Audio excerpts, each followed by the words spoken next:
Hello नमस्कार साथियों, स्वागत है आप लोग सभी को ब्राइट पूजा लाइव में। साथियों, आज की क्लास में हम लोग डिस्कस करने वाले हैं केमिस्ट्री का एक मोस्ट इम्पोर्टेंट टॉपिक विलियन, जिस टॉपिक से हम लोग 100 इम्पोर्टेंट क्वेश्चन को डिस्कस करेंगे जो एग्ज़ाम में बार बार पूछे जाते हैं।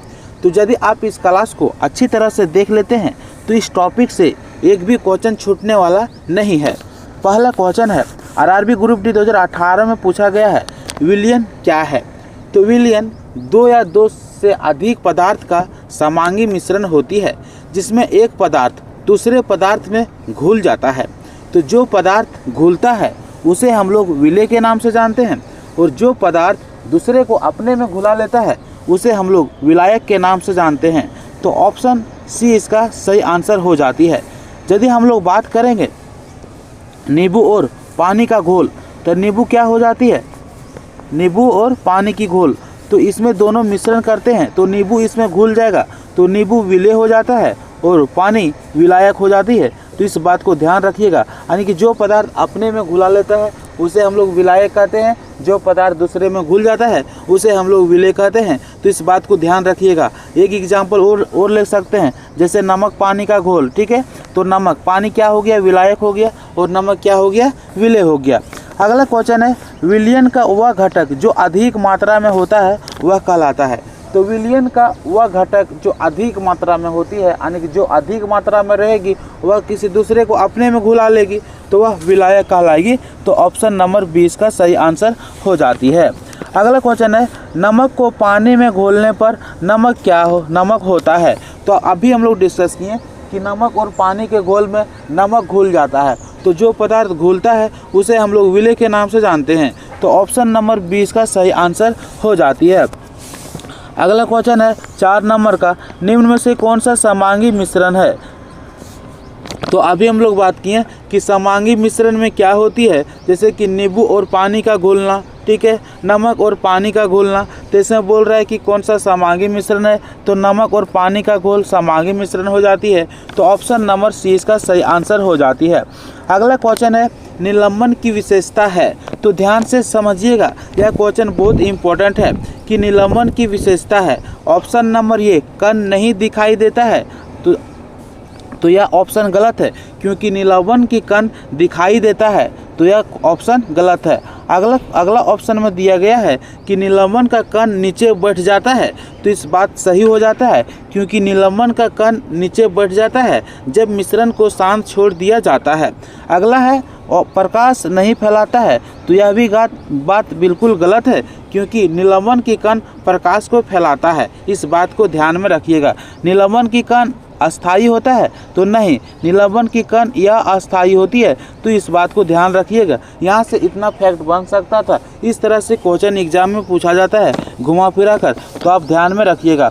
अगला क्वेश्चन पूछ सकता है कि जब निलंबन की कण प्रकाश को फैलाता है तो उसे हम लोग क्या कहते हैं? तो उसे हम लोग टिंडल प्रभाव के नाम से जानते हैं। इस बात को भी ध्यान में रखिएगा, नोट डाउन जरूर कर लीजिएगा, बहुत इंपॉर्टेंट क्वेश्चन है।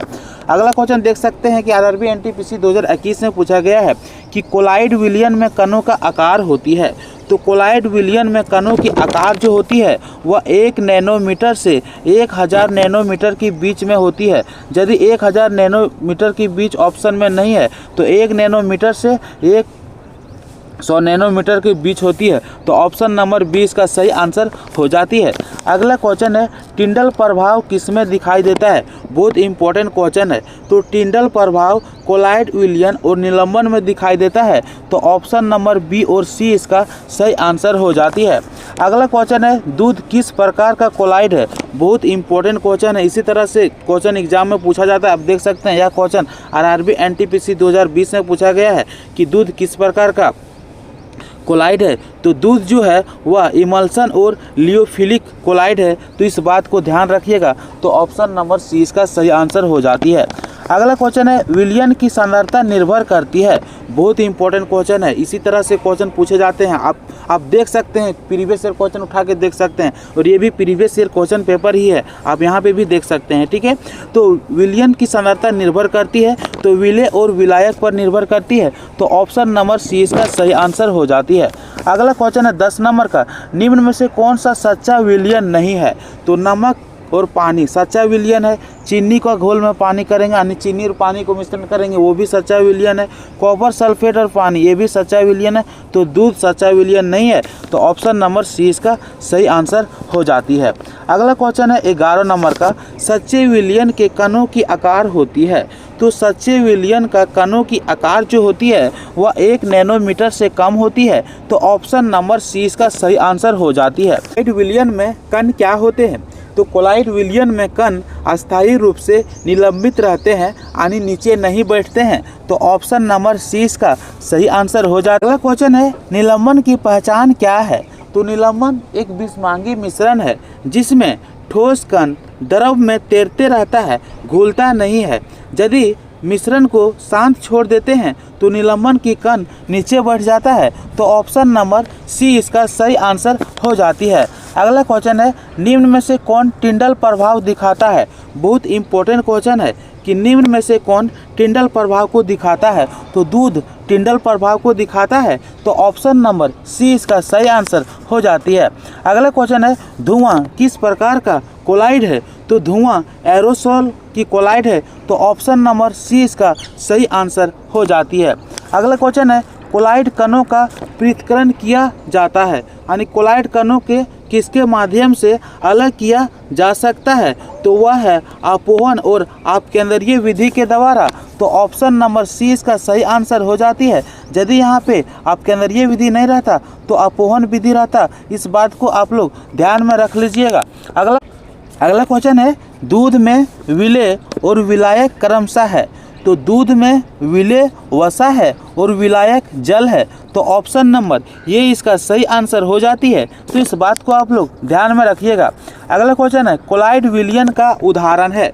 तो कोलाइड विलयन का उदाहरण कौन कौन सी है? तो जैसे कि कोहरा हो गया, बादल हो गया, दूध हो गया, रक्त हो गया, धुआं हो गया, कीचड़ हो गया, सहाई हो गया, ये सभी क्या है? तो कोलाइड विलयन का उदाहरण है। तो ऑप्शन नंबर सी इसका सही आंसर हो जाती है। तो इस बात को ध्यान में रख लीजिएगा, क्वेश्चन कहीं से भी पूछा जाएगा, आंसर यहीं से मिल जाएगा। अगला क्वेश्चन है 19 नंबर का कि पीतल किस प्रकार की विलयन है? तो पीतल ठोस और द्रव का विलयन है। तो ऑप्शन नंबर 20 का सही आंसर हो जाती है क्योंकि पीतल ठोस और द्रव से मिलकर बनता है। अगला क्वेश्चन है, विलयन की सांद्रता बढ़ाई जा सकती है। तो विलयन की सांद्रता विलेय की मात्रा बढ़ाकर या विलायक की मात्रा घटाकर बढ़ाई जाती है। तो ऑप्शन नंबर 20 का सही आंसर हो जाती है। अगला क्वेश्चन है, संतृप्त विलयन वह है। तो संतृप्त विलयन वह है जिसमें और विलेय नहीं घुल सकता है। तो ऑप्शन नंबर सी इसका सही आंसर हो जाती है। अगला क्वेश्चन है, असंतृप्त विलयन में होती है। तो असंतृप्त विलयन में और विलेय घुल सकता है। तो ऑप्शन नंबर बी इसका सही आंसर हो जाती है। अगला क्वेश्चन है 23 नंबर का, ताप बढ़ाने पर ठोस की विलेयता क्या होती है? तो ताप बढ़ाने पर ठोस की विलेयता बढ़ती है। तो ऑप्शन नंबर सी इसका सही आंसर हो जाती है। अगला क्वेश्चन है 24 नंबर का, गैसों की विलेयता दाब बढ़ाने पर क्या होती है? यानी कि गैसों की विलेयता क्या होती है दाब बढ़ाने पर? तो दाब बढ़ाने पर गैसों की विलेयता बढ़ती है। तो ऑप्शन नंबर बी इसका सही आंसर हो जाती है। अगला क्वेश्चन है 25 नंबर का कि सोडा वाटर में घुली गैस होती है। तो सोडा वाटर में कार्बन डाइऑक्साइड घुली गैस होती है। तो ऑप्शन नंबर सी इसका सही आंसर हो जाती है। अब हम लोग बात करते हैं 26 नंबर क्वेश्चन का, कोलाइड कणों का रंग दिखाई देता है क्योंकि? तो कोलाइड कणों का रंग प्रकाश के परिकिरण करते हैं इसलिए दिखाई देते हैं। तो ऑप्शन नंबर बी इसका सही आंसर हो जाती है। अगला क्वेश्चन है 27 नंबर का, निम्न में से कौन निलंबन है। तो अभी हम लोग निलंबन के बारे में डिस्कस किए थे कि निलंबन जो है वह एक विषमांगी मिश्रण है, तो इस बात को ध्यान में रखिएगा। अब यहाँ पे पूछा है कि निम्न में से कौन सा निलंबन है, तो अभी हम लोग बात किए थे जैसे कि यहाँ पे देख सकते हैं नमक और पानी, ठीक है, नमक और पानी का घोल, चीनी और पानी का घोल, मिट्टी और पानी का घोल, कॉपर सल्फेट और पानी का घोल। तो इसमें ये सब क्या है, ये सब विलयन है, ये सब क्या है, तो ये सब विलयन है। जैसे कि हम लोग बोलते हैं कि विलयन क्या होती है, तो दो या दो से अधिक पदार्थ का समांगी मिश्रण होती है। तो ऑप्शन नंबर सी इसका सही आंसर हो जाती है, क्योंकि निलंबन जो होती है वह एक विषमांगी मिश्रण होती है, इसमें ठोस कण द्रव में नहीं घुलता है, ठीक है। तो ऑप्शन नंबर सी इसका सही आंसर हो जाती है। अगला क्वेश्चन है, क्वेश्चन पूछ सकता है कि कोलाइड विलयन क्या है, तो कोलाइड विलयन भी विषमांगी मिश्रण है, इस बात को ध्यान में रखिएगा, क्वेश्चन यहीं से पूछा जाता है। अगला क्वेश्चन है विलयन का पीएच निर्भर करता है, तो विलयन का पीएच विलेय और विलायक की प्रकृति पर निर्भर करता है, तो ऑप्शन नंबर बी इसका सही आंसर हो जाती है। अगला क्वेश्चन है इमल्शन एक प्रकार है, एक प्रकार का कोलाइड है, तो ऑप्शन नंबर सी इसका सही आंसर हो जाती है। अगला क्वेश्चन है निम्न में से कौन समांगी मिश्रण है, बहुत ही इंपॉर्टेंट क्वेश्चन है। अभी हम लोग बात किए थे फर्स्ट क्वेश्चन में कि दो या दो से अधिक पदार्थों का मिश्रण समांगी मिश्रण कहलाती है, तो नमक और पानी का घोल क्या कहलाती है, समांगी मिश्रण कहलाती है। तो ऑप्शन नंबर सी इसका सही आंसर हो जाती है। सच्चे विलयन में कणों को अलग किया जा सकता है, तो किस विधि से अलग किया जा सकता है, तो सच्चे विलयन में कणों को वाष्पीकरण और क्रिस्टलीकरण विधि से अलग किया जा सकता है, तो ऑप्शन नंबर सी इसका सही आंसर हो जाती है। अगला क्वेश्चन है कोलाइड विलयन का उदाहरण नहीं है। अभी हम लोग डिस्कस किए थे कि कोलाइड विलयन का कौन कौन सा उदाहरण है, तो यहाँ पे देख सकते हैं कि दूध हो गया, कोहरा, धुआं, ये सब क्या है, कोलाइड विलयन का उदाहरण है। नमक और पानी का घोल क्या हो जाती है, समांगी मिश्रण हो जाती है, तो ऑप्शन नंबर डी यहाँ पे बिल्कुल सही हो जाती है। अगला क्वेश्चन है निलंबन की प्रकृति क्या होती है, तो अभी हम लोग बात किए थे कि निलंबन जो होती है वह विषमांगी मिश्रण होती है, तो यहाँ पे समांगी होगा कि असमांगी, तो असमांगी होगा, तो ऑप्शन नंबर 20 का सही आंसर हो जाती है। अगला क्वेश्चन है कोलाइड विलयन में विलायक और विलेय की अवस्था हो सकती है, तो जरूरी नहीं है कि वह ठोस होगी, इनका विभिन्न अवस्था होती है, तो ऑप्शन नंबर सी इसका सही आंसर हो जाती है। अगला क्वेश्चन है टिंडल प्रभाव किस कारण से होती है, तो टिंडल प्रभाव प्रकीर्णन के कारण से होती है, तो ऑप्शन नंबर सी इसका सही आंसर हो जाती है। अगला क्वेश्चन है 36 नंबर का, संतृप्त विलयन में विलेय मिलाने पर क्या होती है, तो संतृप्त विलयन में विलेय मिलाने पर रंग बदलता है, ताप बढ़ता है या घुल जाता है, तो बहुत इंपॉर्टेंट क्वेश्चन है इस टाइप से, ठीक है, कि संतृप्त विलयन में और विलेय मिलाते हैं तब वह नहीं घुलता है, तो ऑप्शन नंबर सी इसका सही आंसर हो जाता है। यदि यही क्वेश्चन पूछता कि असंतृप्त विलयन में और विलेय मिलाने पर क्या होगा, तो वह घुल जाएगा, तो इस बात को ध्यान में रखिएगा। अगला क्वेश्चन है असंतृप्त विलयन की पहचान क्या है, बहुत इंपॉर्टेंट क्वेश्चन अभी डिस्कस किए। यह क्वेश्चन आरआरबी ग्रुप 2018 में पूछा गया है कि असंतृप्त विलयन की पहचान क्या है, तो असंतृप्त विलयन में और विलेय मिलाने पर, यानी कि और विलेय पदार्थ मिलाने पर वह घुल जाएगा, बल्कि संतृप्त विलयन में और विलेय पदार्थ मिलाने पर वह नहीं घुलेगा, तो इस बात को ध्यान में रखिएगा, तो ऑप्शन नंबर 20 का सही आंसर हो जाती है।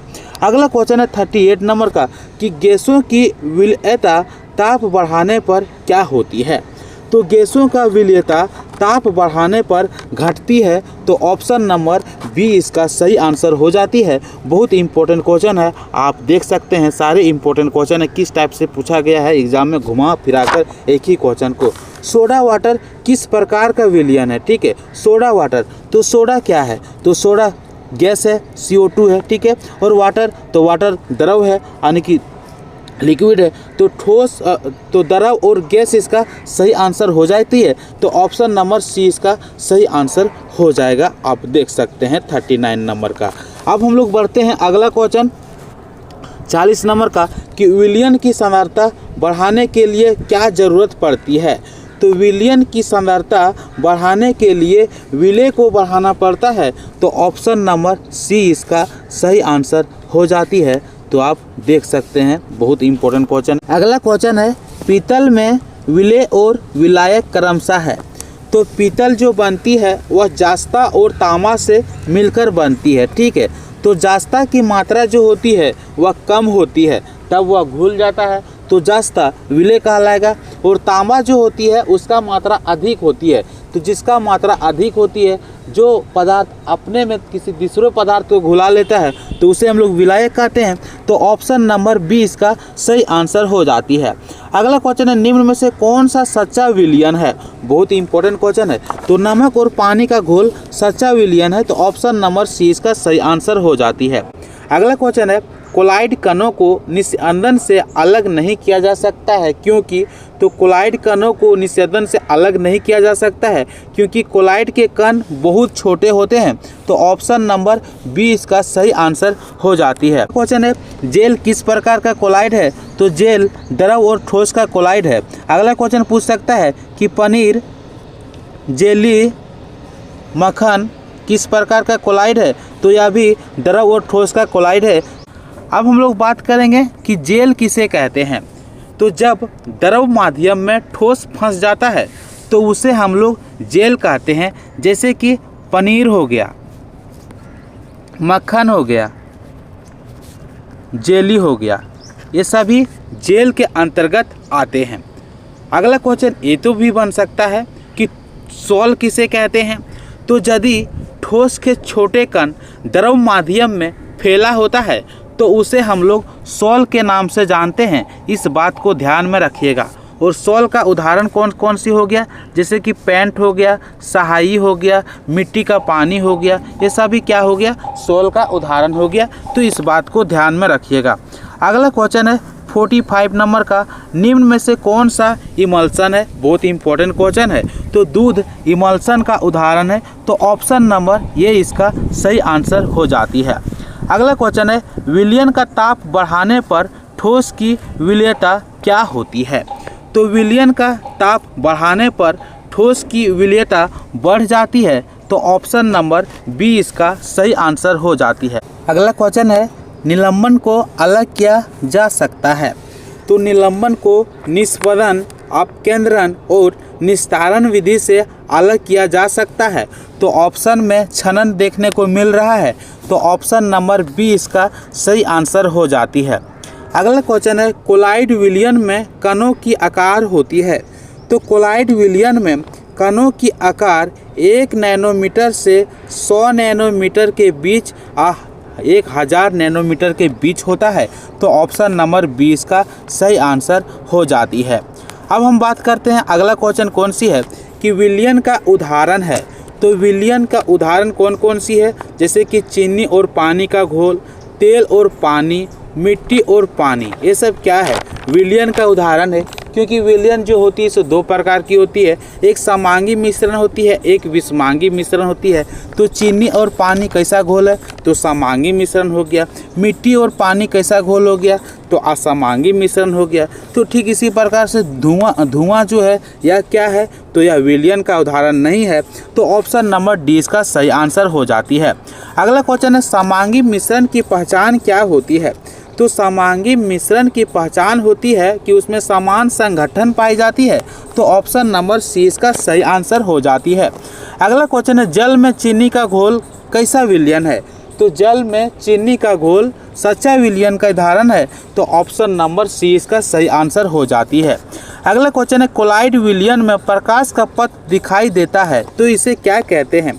तो कोलाइड विलयन में यदि प्रकाश की पथ दिखाई देता है तो उसे टिंडल प्रभाव के नाम से जाना जाता है। तो ऑप्शन नंबर सी इसका सही आंसर हो जाती है।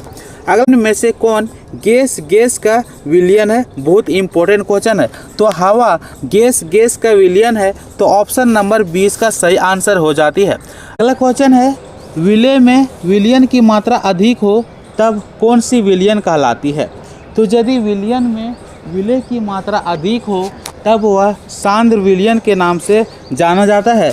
तो ऑप्शन नंबर सी इसका सही आंसर हो जाती है।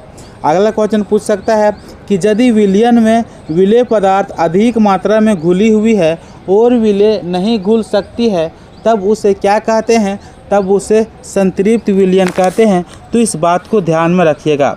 अगला क्वेश्चन है 55 नंबर का, निलंबन की पहचान क्या होती है? तो निलंबन की पहचान यही होती है कि वह अस्थायी होती है, यानी कि निलंबन की कण अस्थायी होती है। तो ऑप्शन नंबर सी इसका सही आंसर हो जाती है। अगला क्वेश्चन है कोलाइड विलयन का उपयोग किया जाता है। तो कोलाइड विलयन का उपयोग दवाई, पेंट और खाद्य पदार्थ में किया जाता है। तो ऑप्शन नंबर डी इसका सही आंसर हो जाती है। अगला क्वेश्चन है विलयन की सांद्रता मापी जाती है। तो विलयन की सांद्रता मोलरता और प्रतिशत दोनों से मापी जाती है। तो ऑप्शन नंबर सी इसका सही आंसर हो जाती है। अगला क्वेश्चन है निम्न में से कौन असमांगी मिश्रण है? तो हम लोग डिस्कस किए हैं कि मिट्टी और पानी का घोल जो है वह असमांगी मिश्रण है। अगला क्वेश्चन है इंक किस प्रकार का कोलाइड है? हम लोग अच्छी तरह से डिस्कस किए थे कि इंक जो है वह किस प्रकार का कोलाइड है। तो सोल का कोलाइड है। कैसे कोलाइड है? हम लोग बात किए थे कि यदि ठोस के छोटे कण द्रव माध्यम में फैला होता है तो उसे सोल कहते हैं। और सोल का उदाहरण कौन सा है? तो पेंट है, सहाई है और मिट्टी का पानी है। इस बात को ध्यान में रखिएगा। अगला क्वेश्चन है कोलाइड कणों का पृथक्करण किया जा सकता है, यानी कि कोलाइड कणों को अलग किससे किया जा सकता है? तो आप केंद्रीय विधि से। तो ऑप्शन नंबर सी इसका सही आंसर हो जाती है। अगला क्वेश्चन है विलयन में विलायक की मात्रा होती है। तो विलयन में विलायक की मात्रा अधिक होती है, यानी विलायक की मात्रा अधिक होती है तब तो वो दूसरे को घुला लेती है। तो ऑप्शन नंबर बी इसका सही आंसर हो जाती है। अगला क्वेश्चन है 62 नंबर का, दूध में वसा किस रूप में होती है? तो दूध में वसा इमल्सन के रूप में होती है। तो ऑप्शन नंबर 20 का सही आंसर हो जाती है। अगला क्वेश्चन है निम्न में से कौन ठोस ठोस विलयन है? बहुत ही इंपॉर्टेंट क्वेश्चन है। तो पीतल जो बनती है वह ठोस ठोस मिलकर से बनती है। तो ऑप्शन नंबर बी इसका सही आंसर हो जाती है। अगला क्वेश्चन है 64 नंबर का। 64 नंबर का क्वेश्चन है टिंडल प्रभाव नहीं दिखाई देती है। तो टिंडल प्रभाव मुख्य रूप से किसमें नहीं दिखाई देती है? कोलाइड में दिखाई देती है, निलंबन में दिखाई देती है, धुएं में भी दिखाई देती है, सच्चे विलयन में नहीं दिखाई देती है। तो ऑप्शन नंबर सी इसका सही आंसर हो जाती है। अगला क्वेश्चन है विलयन का रंग निर्भर करती है। तो विलयन का रंग मुख्य रूप से विलेय पर निर्भर करती है। तो ऑप्शन नंबर बी इसका सही आंसर हो जाती है। लेकिन यदि ऑप्शन में रहेगा कि विलयन का रंग निर्भर करती है विलेय और विलायक दोनों पर, तो वो दोनों सही हो जाएगा। लेकिन ऑप्शन में एक दिया है तो मुख्य रूप से विलेय पर निर्भर करती है। अगला क्वेश्चन है निलंबन में कणों की आकार होती है। तो हम लोग डिस्कस किए हैं कि निलंबन में कणों की आकार जो होती है वह 1 नैनोमीटर से 100 नैनोमीटर या 1000 नैनोमीटर के बीच में होती है। तो ऑप्शन नंबर 20 का सही आंसर हो जाती है। यानी कि यह क्वेश्चन देख सकते थे, पहले पूछा गया था आरआरबी ग्रुप डी में, अब फिर इसको पूछ लिया गया है आरआरबी एनटीपीसी एग्जाम में। यानी कि क्वेश्चन कितना बार रिपीट हुआ है। अगला क्वेश्चन देख सकते हैं कोहरा किस प्रकार का कोलाइड है? बहुत ही इंपॉर्टेंट क्वेश्चन है। कोहरा जो से किस प्रकार का कोलाइड है? तो वह एरोसोल का कोलाइड है। तो ऑप्शन नंबर सी इसका सही आंसर हो जाती है। अगला क्वेश्चन है 68 नंबर का। 68 नंबर का क्वेश्चन क्या है? आप ध्यान से समझिएगा कि विलयन की सांद्रता घटाने के लिए क्या करना पड़ता है? तो विलयन की सांद्रता घटाने के लिए विलेय को बढ़ाना पड़ता है और विलायक को घटाना पड़ता है। तो ऑप्शन नंबर ये इसका सही आंसर हो जाती है। अगला क्वेश्चन है गैसों की विलेयता निर्भर करती है। तो गैसों की विलेयता ताप और दाब दोनों पर निर्भर करती है। तो ऑप्शन नंबर सी इसका सही आंसर हो जाती है। अगला क्वेश्चन है कोलाइड कणों का आवेश कारण होती है। तो कोलाइड कणों का आवेश कारण जो होती है वह अस्थायित्व का होती है। तो ऑप्शन नंबर ये इसका सही आंसर हो जाती है। अगला क्वेश्चन है 71 नंबर का कि जेल का उदाहरण है। हम लोग पहले भी डिस्कस किए थे कि द्रव माध्यम में जब ठोस फंस जाता है तो उसे हम लोग जेल कहते हैं। और जेल का उदाहरण कौन सी है? तो पनीर है। तो ऑप्शन नंबर बी इसका सही आंसर हो जाती है। मक्खन हो जाती है और जेली हो जाती है। अगला क्वेश्चन है 72 नंबर का, निम्न में से कौन सा सच्चा विलयन नहीं है। तो सच्चा विलयन यहाँ पे देख सकते हैं, दूध नहीं है, नमक पानी है, चीनी पानी है, कॉपर सल्फेट और पानी है। तो ऑप्शन नंबर सी इसका सही आंसर हो जाती है। अगला क्वेश्चन है 73 नंबर का, कि विलयन में ताप बढ़ाने पर ठोस की विलेयता क्या होती है। तो विलयन में ताप बढ़ाने पर ठोस की विलेयता जो होती है वह बढ़ती है। तो ऑप्शन नंबर बी इसका सही आंसर हो जाती है। अगला क्वेश्चन है 74 नंबर का, कि सोडा वाटर है। तो सोडा वाटर क्या है, तो गैस और द्रव है। तो ऑप्शन नंबर सी इसका सही आंसर हो जाती है। अगला क्वेश्चन है, निलंबन में कण होती है। तो निलंबन में कण नीचे बैठ जाती है। तो ऑप्शन नंबर सी इसका सही आंसर हो जाती है। अगला क्वेश्चन है, कोलाइड कणों का आकार होती है। तो कोलाइड कणों की आकार जो होती है वह 1 नैनोमीटर से 100 नैनोमीटर के बीच होती है या 1000 नैनोमीटर के बीच होती है। तो ऑप्शन नंबर यहाँ पे बी इसका सही आंसर हो जाती है। अगला क्वेश्चन है, पीतल में विलायक कौन सी है। तो हम लोग डिस्कस किए थे कि पीतल में विलायक कौन सी है। तो यहाँ पे हो जाती है तांबा, यानी कि तांबा की मात्रा ज़्यादा होती है। तो ऑप्शन नंबर बी यहाँ पे सही आंसर हो जाती है। अगला क्वेश्चन है 78 नंबर का, कि विलयन की पहचान होती है। तो विलयन की पहचान में होती है कि मात्रा समान होती है, यानी कि समानता पाई जाती है। तो ऑप्शन नंबर 20 का सही आंसर हो जाती है। अगला क्वेश्चन है, कोलाइड कणों को निस्येदन से अलग नहीं किया जा सकता है, क्योंकि कोलाइड का कण जो होती है वह बहुत छोटे होते हैं। तो ऑप्शन नंबर बी इसका सही आंसर हो जाती है। अगला क्वेश्चन है, निम्न में से कौन फोम है। तो फोम का एग्जाम्पल कौन है, तो साबुन का झाग है। तो ऑप्शन नंबर बी इसका सही आंसर हो जाती है। अगला क्वेश्चन है 81 नंबर का, विलयन में विलेय की मात्रा कम हो तो विलयन क्या कहलाती है। तो विलयन में यदि विलेय की मात्रा कम हो जाती है तब वह पतला हो जाती है, यानी कि तनु विलयन कहलाती है। तो ऑप्शन नंबर सी इसका सही आंसर हो जाती है। अगला क्वेश्चन है, गैसों की विलेयता ताप बढ़ाने पर क्या होती है। तो गैसों की विलेयता ताप बढ़ाने पर घट जाती है, क्योंकि गैस की अणुओं की गतिज ऊर्जा बढ़ जाती है। तो ऑप्शन नंबर बी इसका सही आंसर हो जाती है। अगला क्वेश्चन है, निम्न में से कौन इमल्सन नहीं है। तो हम लोग डिस्कस किए थे कि धुआं जो है इमल्सन नहीं है, उसके बाद सभी इमल्सन है। अगला क्वेश्चन है, विलयन में पीएच निर्भर करती है। तो विलयन में पीएच विलेय और विलायक प्रकृति पर निर्भर करती है, क्योंकि यह हाइड्रोजन आयन की सांद्रता मापती है। तो ऑप्शन नंबर बी इसका सही आंसर हो जाती है। विलयन अस्थायी रहता है, क्योंकि तो कोलाइड विलयन अस्थायी रहता है क्योंकि कण आवेशित होते हैं। तो ऑप्शन नंबर बी इसका सही आंसर हो जाती है। कि विलयन का उदाहरण नहीं है। तो विलयन क्या है, एक प्रकार का समांगी मिश्रण है। तो इनमें से कौन सा समांगी मिश्रण नहीं है, तो मिट्टी का पानी समांगी मिश्रण नहीं है। तो ऑप्शन नंबर सी इसका सही आंसर हो जाती है। अगला क्वेश्चन है, विलयन का संगठन होता है। तो विलयन का संगठन जो होती है वह समान होती है। क्वेश्चन है, कोलाइड कणों का गतिक प्रभाव क्या कहलाती है। तो कोलाइड कणों का गतिक प्रभाव ब्राउनियन गति कहलाती है। तो ऑप्शन नंबर 20 का सही आंसर हो जाती है। अगला क्वेश्चन है, निलंबन को अलग किया जा सकता है। तो निलंबन को छनन विधि से अलग किया जा सकता है। तो ऑप्शन नंबर 20 का सही आंसर हो जाती है। क्वेश्चन है, विलयन की सांद्रता का मात्रक है। तो विलयन को हम लोग मोल और लीटर में मापते हैं। तो ऑप्शन नंबर ए इसका सही आंसर हो जाती है। अगला क्वेश्चन है, कोलाइड में विलायक और विलेय हो सकते हैं। तो कोलाइड में विलेय और विलायक विभिन्न अवस्था में हो सकते हैं। तो ऑप्शन नंबर सी इसका सही आंसर हो जाती है। निम्न में से कौन सा सॉल है। तो सॉल के बारे में हम लोग समझे थे कि यदि ठोस के छोटे कण द्रव माध्यम में फैला होता है तो उसे सॉल कहते हैं। और सॉल का एग्जाम्पल हम लोग समझे थे, पेंट, स्याही और मिट्टी का पानी। तो इंक इसका सही आंसर हो जाती है। क्वेश्चन है, विलयन में विलेय की अधिकतम मात्रा क्या कहलाती है। तो विलयन में यदि विलेय की मात्रा अधिक होती है तब वह सांद्र विलयन कहलाती है। तो ऑप्शन नंबर ये इसका सही आंसर हो जाती है। अगला क्वेश्चन है 94 नंबर का, संतृप्त विलयन में तापमान बढ़ाने से क्या होती है। तो संतृप्त विलयन में ताप बढ़ाने से वह असंतृप्त हो जाती है, क्योंकि तापमान बढ़ने से विलय की घुलनशीलता बढ़ जाती है। तो ऑप्शन नंबर ए इसका सही हो जाती है, जिसके कारण विलय घुल जाता है। अब हम लोग बात करेंगे कि विलयन का उदाहरण कौन सी है।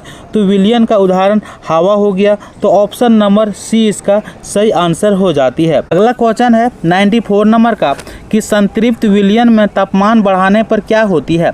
तो संतृप्त विलयन में तापमान बढ़ाने पर वह असंतृप्त हो जाती है, क्योंकि तापमान बढ़ने से विलय की घुलनशीलता बढ़ जाती है, जिसके कारण विलय घुल जाता है। तो ऑप्शन नंबर ए इसका सही आंसर हो जाती है। अगला क्वेश्चन है विलयन का उदाहरण है। तो विलयन का उदाहरण हवा है। तो ऑप्शन नंबर सी इसका सही आंसर हो जाती है। कोलाइड कणों की गति अनियमित होती है, तो इसे क्या कहते हैं। तो कोलाइड कणों की गति अनियमित होती है, इसे हम लोग ब्राउनियन गति के नाम से जानते हैं। तो ऑप्शन नंबर 20 का सही आंसर हो जाती है। अगला क्वेश्चन है निलंबन में प्रकाश का पथ दिखाई देता है या नहीं दिखाई देता है। तो निलंबन में प्रकाश की पथ दिखाई देता है। तो ऑप्शन नंबर 20 का सही आंसर हो जाती है। अगला क्वेश्चन है कोलाइड कणों को जमाने की प्रक्रिया क्या कहलाती है। तो कोलाइड कणों की जमाने की प्रक्रिया को कोगुलेशन के नाम से जाना जाता है। तो ऑप्शन नंबर सी इसका सही आंसर हो जाती है। अगला क्वेश्चन है विलयन की सांद्रता घटाने का सही तरीका क्या होती है। तो विलयन की सांद्रता घटाने का सही तरीका होती है विलायक को बढ़ा देना। अगला क्वेश्चन है समांगी मिश्रण का सर्वोत्तम उदाहरण है। तो समांगी मिश्रण का सर्वोत्तम उदाहरण जो है वह नमक और पानी का घोल है। तो